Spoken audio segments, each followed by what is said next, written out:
사도 바울이 가이사랴에서 로마로 가는 이야기가 사도행전 27장, 28장에 나옵니다. 근데 이 가는 길이 육로로 가는 것이 아니라 해로를 따라 가게 되는데, 거친 바다를 항해하면서 광풍도 만나기도 하고 바울이 뱀에 물리기도 하면서 여러 장애물을 만나는 장면이 기록되어 있습니다. 사도 바울은 로마에 너무너무 가고 싶어 했습니다. 그래서 로마서에도 보게 되면 내가 너희를 정말 보기를 원한다, 이런 마음들을 담아서 편지를 써보냈고 로마에 가기를 힘썼습니다. 그런데 이 바울이 처음에 이런 마음을 가졌을 때는 로마 교회의 성도님들을 만날 때 선교사로서 그곳에 가서 만나기를 원했었습니다. 근데 하나님의 뜻은 어디 있었냐면 죄수의 신분으로 그 로마에 가게 하셔서 가이사 앞에서도 복음을 증거하게 하시고 또 찾아오는 이들 가운데 복음을 전하게 하셨습니다. 사도행전 말씀 보게 되면 뒷부분에 바울의 오랜 그러한 긴 재판 이야기가 나옵니다. 그리고 또 로마로 가는 길도 굉장히 길게 나와 있습니다. 그래서 어떤 인류학자가 보니까 이런 말을 했는데, 고대 시대의 항로와 관련하여서 사도행전 27장처럼 이렇게 자세하게 기록한 것은 없다, 이런 말도 했습니다. 그리고 오늘날 현대 해양학자들도 이것을 가지고 연구하면서 이것이 여러 가지 오늘날 보더라도 굉장히 사실적이다, 이렇게 증언하고들 있습니다. 그래서 이 말씀을 보면서 왜 하나님은 이와 같이 길게 기록하게 했을까? 물론 1절 말씀에 우리가 라는 말로 시작하면서 누가가, 사도행전의 저자인 누가가 함께 동행했기에 이 항해의 길을 생생하게 기록할 수 있었다라고 볼 수도 있지만, 하나님이 이 모든 것을 주관하고 계시기 때문에 왜 이 본문의 말씀이 길어지게 했을까? 정답이 나와 있지는 않지만 돌이켜보면 우리의 인생을 흔히 이와 같이 항해에 비유하곤 합니다. 근데 우리 인생도 길지 않습니까? 긴 이와 같은 항해를 가면서 여러 가지 어려운 일들을 만나기도 합니다. 때로는 광풍을 만나기도 하고 또 장애물들을 만나기도 합니다. 그러나 돌이켜보면 하나님께서 그런 과정 속에서 우리가 있어야 될 곳, 목적지로 인도하고 계신 줄로 믿습니다. 예수님이 그 마지막 있어야 될 곳 예루살렘을 향하여 나아갔고, 바울이 그의 삶의 마지막 장소인 로마를 향해서 가고 있고, 이와 같은 모습은 우리에게도 있어서 하나님의 계획하심과 하나님의 인도하심, 하나님의 경륜과 섭리 속에서 우리를 이끌고 계십니다. 그래서 이와 같이 긴 이와 같은 재판의 이야기, 긴 이 항해의 이야기, 이 이야기를 우리가 보면서 하나님의 섭리 가운데 우리가 인도받고 있구나, 이것을 깨닫는 시간 되기를 바랍니다. 1절 말씀에 이렇게 시작을 합니다. 우리가 배를 타고 이달리아에 가기로 작정되매 바울과 다른 죄수 몇 사람을 아구스도 대의 백부장 율리오란 사람에게 맡기니. 바울과 다른 죄수라고 말하면 다른 죄수, 그러니까 바울과 다른 죄수는 다른 사람이다, 이렇게 그냥 눈에 보이는 걸 말하는 게 아니라 질적으로 다르다, 그런 의미가 사실은 담겨 있습니다. 바울은 죄가 없는 사람으로 여겨지는데 로마 시민권자로서 상수하여 지금 로마로 가고 있는 것이고, 다른 죄수들은 어떠하냐? 뒤에 보면 여러 가지 풍랑이 일고 또 배가 이제 또 문 또 깨지고 그러면서 군인들이 이 죄수들을 다 죽이고자 하는 장면이 나옵니다. 42절에 보면 그 내용이 나와요. 그러면 왜 군인들은 이 죄수를 죽이고자 했느냐? 왜냐하면 이 죄수들이 사형수이기 때문에 그렇습니다. 이 당시에 로마의 네로 황제가 다스릴 때인데, 이때 로마에 보면 콜로세움이라고 있었습니다. 거기에 검투사들이 있는데 사형수인 사람들을 검투사로 세워서 서로 싸우고 죽이는 장면을 사람들이 경기 관람하듯이 보곤 했었습니다. 그러니까 이 사람들이 아마 사형수 같습니다. 사형수, 검투사로서 싸워야 될 사람들. 그러다가 거기서 죽어가야 될 사람들, 그렇게 보여집니다. 그래서 바울이 이들과 다른 거예요. 다른 거. 2절 말씀에 보면 이 배의 이름이 나옵니다. 배 이름이 아드라 무테노라는 배가 나오고 아리스도고라는 사람이 함께 동행하였다, 이런 부분이 나옵니다. 배 이름도 있고 동행하던 사람, 적어도 누가와 아리스도고가 바울의 함께 동력팀으로서 함께하고 있습니다. 아리스도고는 에베소에서부터 바울이 여러 가지 소동 때문에 어려움을 겪을 때도 함께 동행했고, 예루살렘에 있을 때, 가이사라에 있을 때 함께 있었고, 나중에 로마 감옥에 있을 때에도 동행하던 사람이 아리스도고입니다. 그가 함께 있었습니다. 참 하나님이 우리의 인생길 가운데 긴 항해와 같은데 홀로 우리로 하여금 풍랑을 만나게 하지 않으시고 함께 해주는 사람들이 있습니다. 우리와 동행하는 사람들, 사랑하는 가족들도 있고 또 교회에서도 순원들도 있고 함께 해주는 사람들이 있습니다.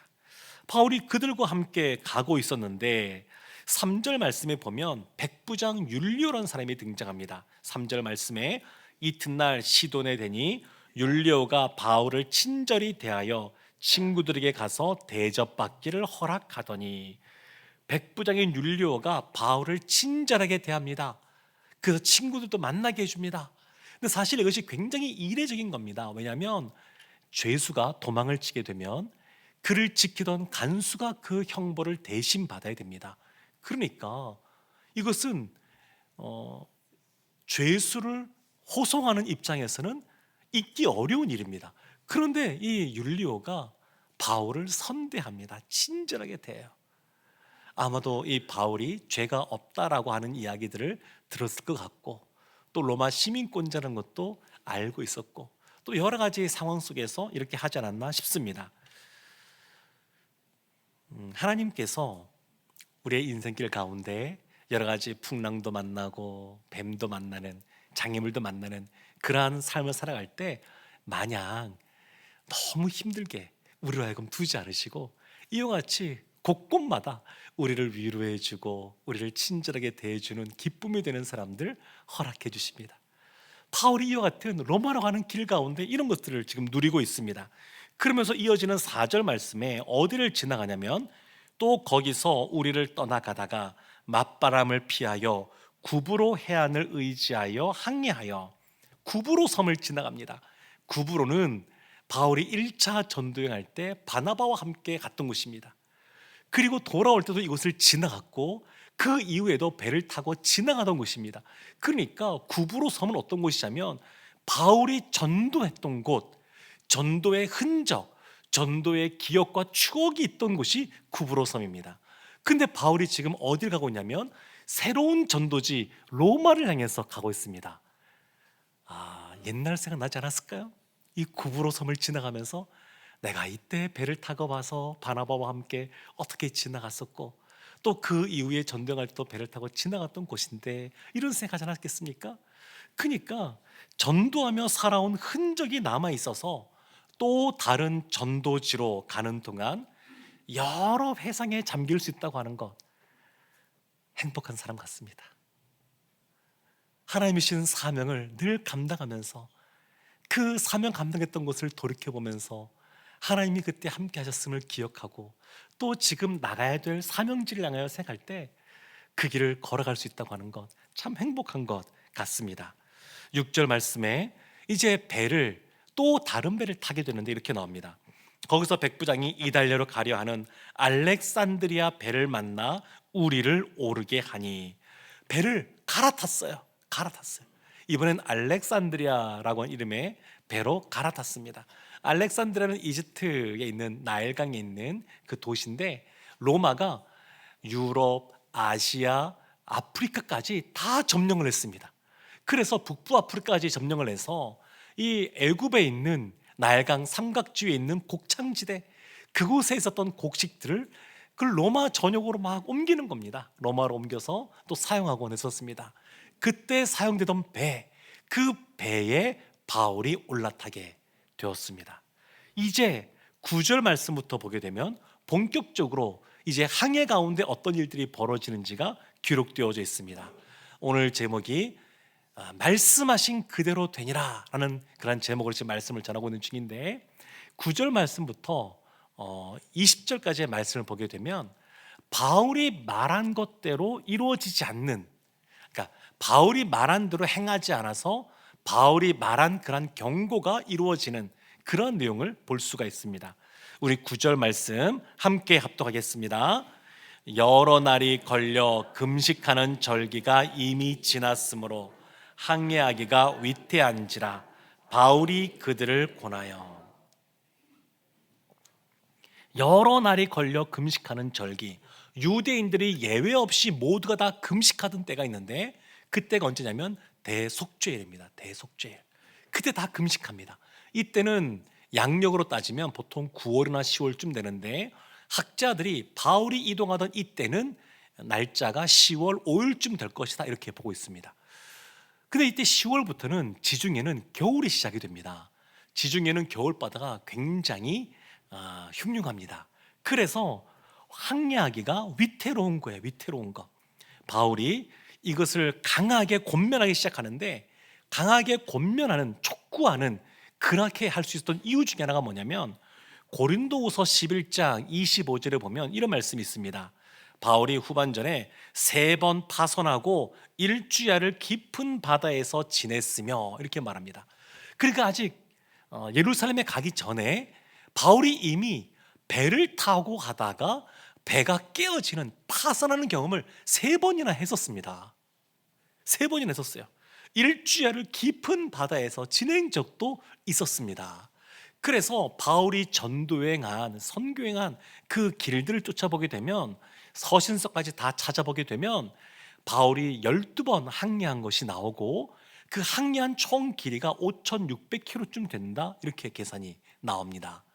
그러면 이 기간 동안에 바울이 여러 번 배를 타고 했으니까 비전문가이지만 나름대로 항해에 있어서 식견이 있는 사람이다 이렇게 볼 수 있어요.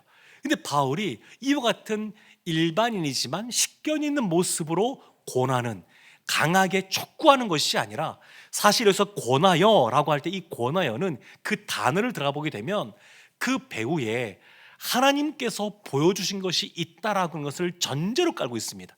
그러니까 마치 하나님이 앞으로 어떤 일이 이루어질지가 미리 보여주셨기 때문에 바울이 그와 같은 모습 속에서 확신을 갖고 말하고 있는 겁니다. 그래서 10절 말씀 이렇게 말하고 있는 겁니다. 우리 10절 말씀 함께 합독하겠습니다. 말하되 여러분이여, 내가 보니 이번 항해가 하물과 배만 아니라 우리 생명에도 타격과 많은 손해를 끼치리라 하되. 내가 보니, 바울이 눈에 보이는 현상만 보고 말하는 것이 아니라 그 보이지 않는 그 배후에 있는 것을 보는 안목이 있는 사람이었습니다. 그리고 사실 이것은 그 바울이 그 배후에 있는 걸 보는 안목뿐만 아니라 하나님으로부터 오는 확신 가운데 말하고 있는 겁니다. 그래서 10절 후반절에 이번 항해에 하물과 배, 우리 생명, 이것이 많은 타격과 손해를 볼 것이다. 이것은 예언입니다. 예언. 그래서 이런 일이 벌어질 것이다. 그러니까 항의하지 말고 좀 더 시간을 갖고 머무르자. 바울이 그렇게 말하는 겁니다. 그런데 바울은 죄수입니다. 결정권자가 아니에요. 고난이 없어요. 그래서 11절에 이렇게 결정을 합니다. 11절 말씀 함께 합독하겠습니다. 백부장이 선장과 선주의 말을 바울의 말보다 더 믿더라. 지금 선장과 선주가 아닌 백부장이 결정권자입니다. 왜냐하면 그 애굽에서 있었던 그런 곡물들을 실어 나르는 배에 백부장이 있는 거니까, 그걸 책임지고 있는 거니까, 그러니까 이 율리오가 지금 결정권자로 있습니다. 그런데 율리오가 생각해 볼 때 바울은 비전문가입니다. 누가 전문가죠? 선장과 선주죠. 그러니까 이성적으로, 상식적으로 생각해 봐도 선장과 선주의 말을 듣는 것이 타당합니다. 그래서 백부장이 그와 같은 결정을 한 겁니다.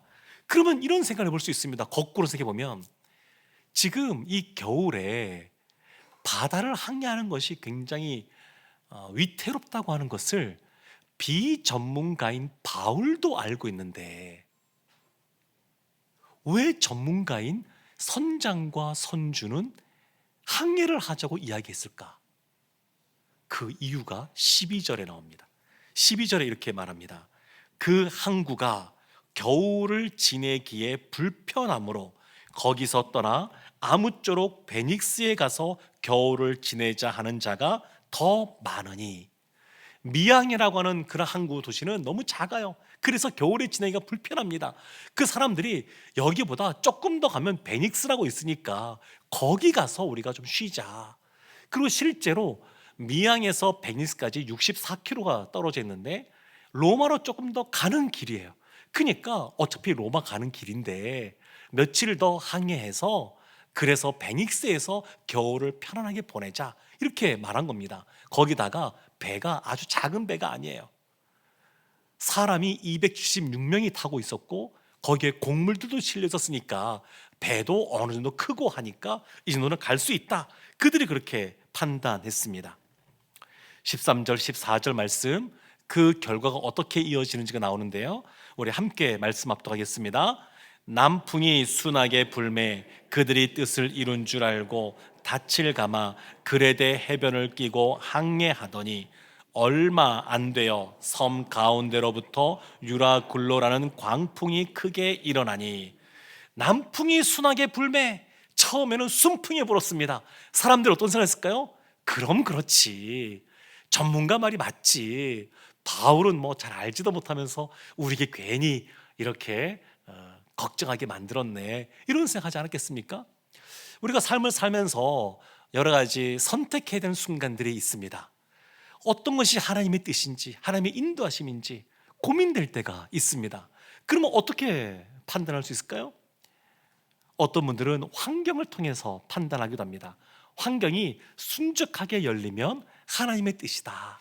그러지 않고 환경이 좀 어려우면 그렇지 않다 생각할 수 있지만, 지금 보면 처음에 순풍입니다. 하나님의 뜻처럼 보입니다. 근데 좀 가다 보면 유라굴로라고 하는 광풍이 붑니다. 유라라고 하는 것은 동쪽이라는 뜻이고 굴로라고 하는 뜻은 북풍이라는 뜻이라서 북동풍이랍니다. 북동풍, 유라굴로는. 그 유라굴로 광풍이 불어서 어려움을 겪습니다. 그러면 처음에는 하나님의 뜻이었는데 중간부터는 하나님의 뜻이 아닌 것이 되는 것인가요? 그러니까 환경은 하나님의 인도하심에 대해서 우리가 판단할 때 절대적인 기준이 아닙니다. 우리의 마음도 그래요. 하나님의 뜻대로 간다 그래서 항상 편안하고 하나님의 뜻대로 가지 않는다 그래서 힘든 것이 또한 아닙니다. 예수님이 이 땅에서 마지막 오신 목적대로 십자가를 지시기 전날 밤 겟세마네 동산에서 마음이 어려워서 힘들어서 하나님께 기도합니다. 하나님, 할 수만 있다 그러면 이 잔이 지나가게 하옵소서. 그러면서 하나 덧붙이죠. 그러나 나의 원대로 하지 마시고 아버지의 뜻대로 하시옵소서. 그렇게 덧붙입니다. 그러니까 환경이나 또 내 마음의 상태나 이것이 하나님의 그러한 인도하심을 결정하는 기준이 될 수가 없습니다. 무엇이 기준이 되냐면 하나님의 말씀이 기준이 되어야 됩니다. 말씀이 기준이 되면 우리 가운데 순풍이 불 때 하나님께 감사와 찬양이 나오겠죠. 하나님의 말씀이 기준돼서 그 길을 걸어갈 때 광풍이 불어오게 되면 이 환경은 뛰어넘어야 될 환경입니다. 이 환경 가운데, 광풍 가운데 돌아가는 것이 아니라 하나님의 인도하심을 그러면 뛰어넘고 돌파해야 될 그러한 장애물이라고 말할 수가 있습니다. 리더로 인다고 하는 것, 참 마음에 부담감이 드는 것 있는데 그 중에 큰 것이 결정하는 자라는 겁니다. 결정권자. 그러니까 리더가 어떤 결정에 따라서 함께 배에 타고 있는 사람들이 다 지금 고난을 겪고 있고요, 유라굴로 광풍에 죽을 상황에 놓여지게 되었습니다. 참 이 백부장의 결정 때문에 276명의 생명이 위협받고 있습니다. 우리가 삶을 살면서 맞게 되는 고난들이 있습니다. 그런데 그 고난을 보게 되면 하나님으로부터 오는 고난도 있고 그렇지 않고 사람이 자초한 고난도 있습니다. 마가복음 6장에 보게 되면 예수님이 오병이어의 그 놀라운 사건, 그 사건 이후에 제자들로 하여금 배를 타고 바다를 건너가게 하십니다. 그 저녁에, 그 밤에 제자들이 예수님의 말씀에 순종해서 배를 타고 가는데 웬걸요? 광풍이 부는 겁니다. 예수의 말씀에 순종했는데 어려움이 찾아왔습니다. 제자들 중에 네 사람은 프로 어부 아니겠습니까? 늘 갈릴리 바다에서 어렸을 때부터 물고기를 잡고 배를 운행했던 사람들입니다. 근데 그들도 어떻게 할 수 없을 만큼 어려운 일들 그 가운데 찾아왔습니다. 그런데 그때 그들이 한 번도 경험해보지 못했던 것을 경험하기 시작하는데, 예수님께서 바다에 길을 내시고 그 바다 위를 걸어오시는 것을 보게 됩니다. 육지에 있으면서는 한 번도 그걸 경험하지 못했습니다. 그런데 하나님이 말씀하신 그 말씀대로 살아가면서 만난 고난 가운데서 아주 특별한 경험을 하고 있는 겁니다. 예수님이 바다 위를 걸어서 찾아오시는 그러한 놀라운 경험을 하게 됩니다.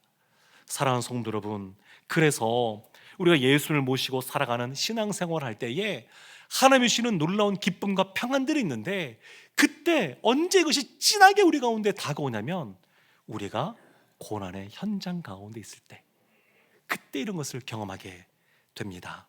사람이 만든 자초한 고난도 있죠.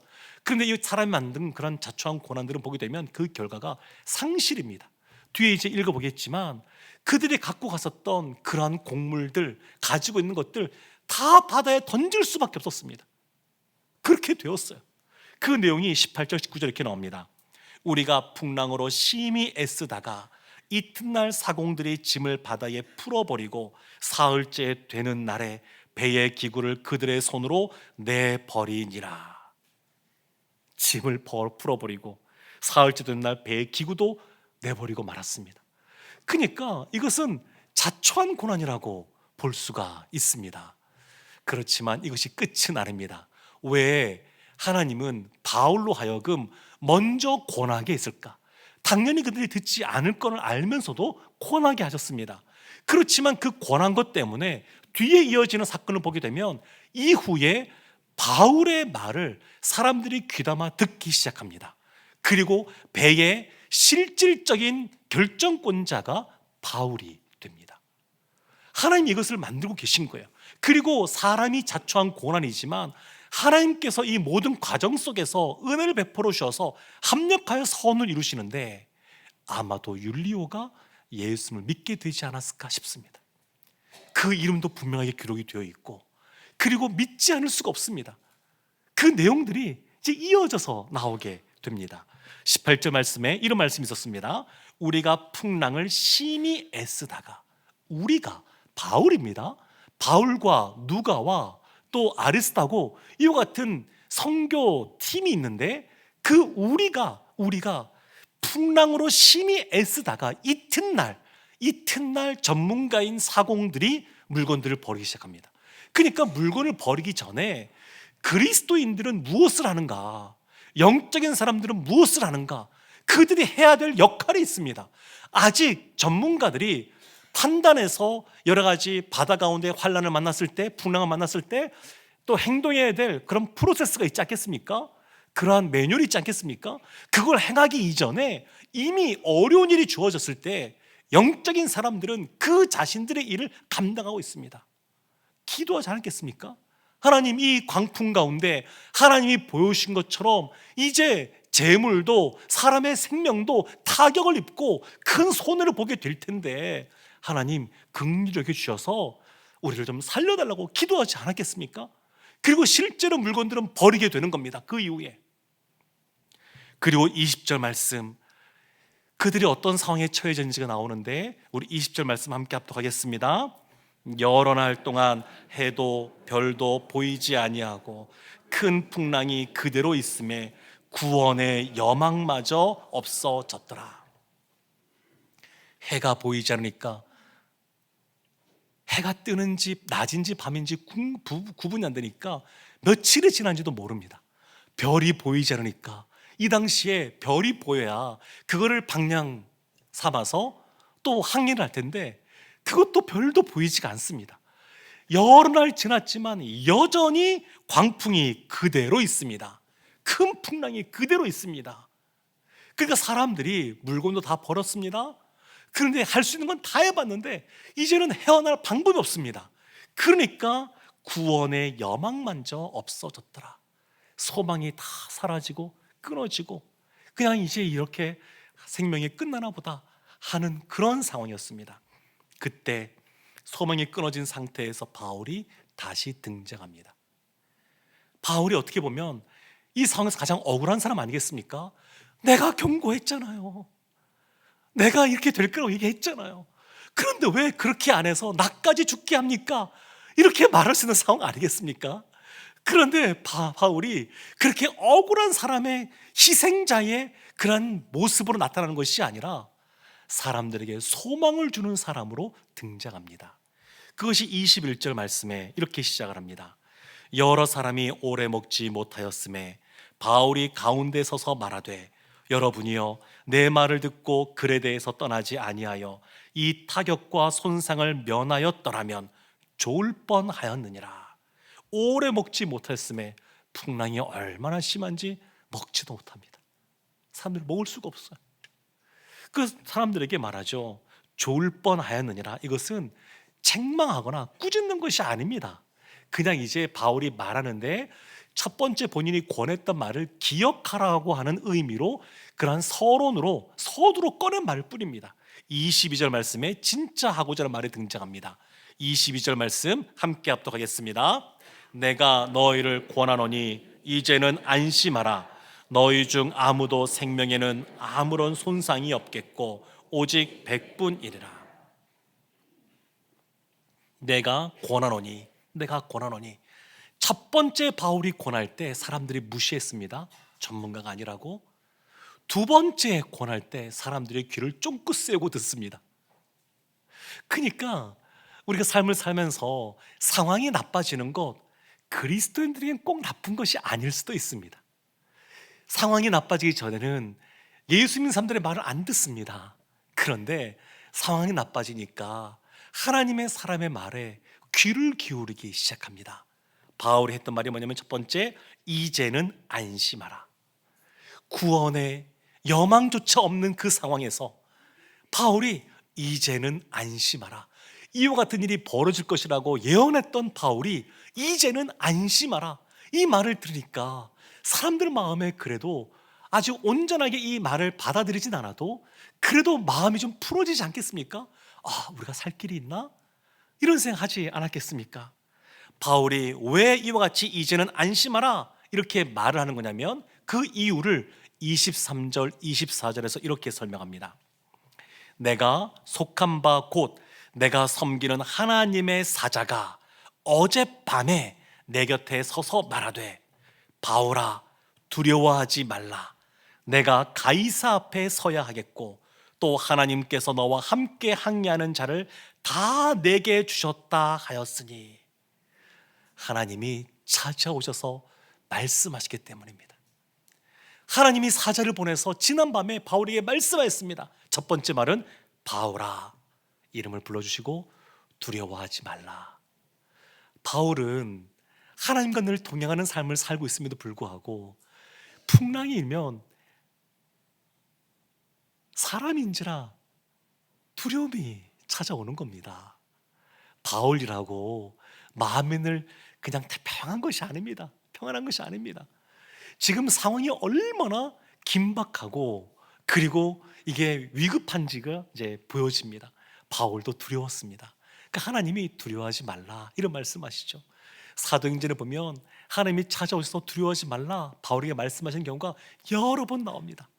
그 대단한 사도인 바울도 참 목숨의 위협을 당할 때가 많이 있었습니다.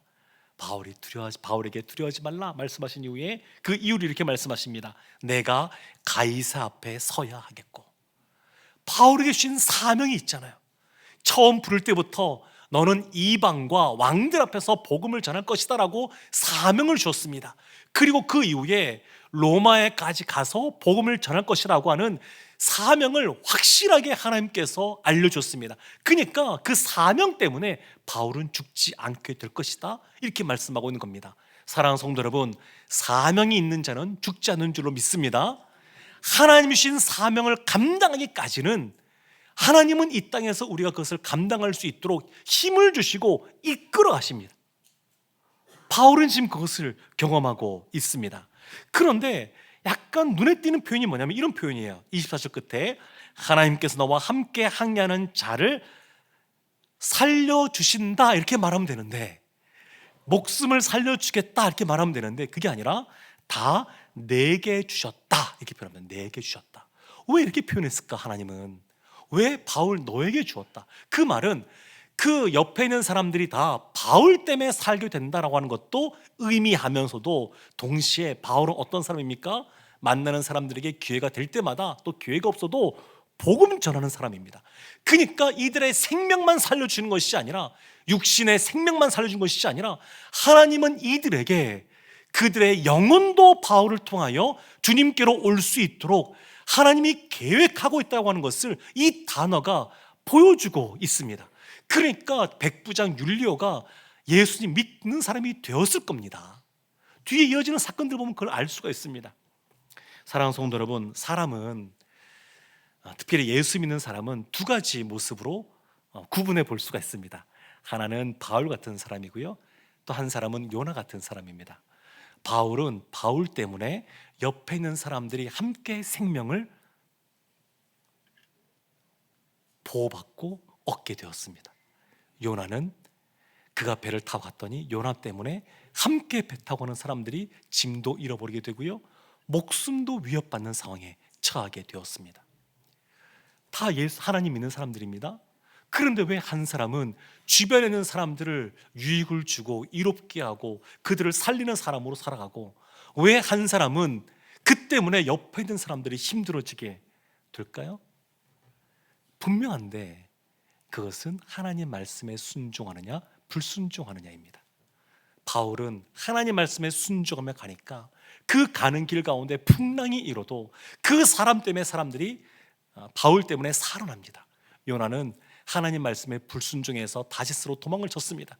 그러니까 하나님 말씀을 불순종하니까 주변 사람들도 어렵게 하는 겁니다. 오늘날도 마찬가지입니다. 가정의 가장이 하나님 말씀에 순종하는 삶을 살지 않고 불순종의 삶을 살아간다 그러면 본인만이 아니라 옆에 있는 가족들도 어려운 일을 겪게 됩니다. 25절 26절 말씀에 바울이 한 번 더 이렇게 말합니다. 그러므로 여러분이여 안심하라. 나는 내게 말씀하신 그대로 되리라고 하나님을 믿노라. 그런즉 우리가 반드시 한 섬에 걸리리라 하더라. 다시 한 번 더 안심을 하면서 바울이 뭐라 말하냐면 나는 믿노라 이렇게 말합니다. 나는 믿노라. 바울은 믿습니다. 무엇을 믿냐면 말씀하신 그대로 되리라 라고 하는 것을 믿습니다.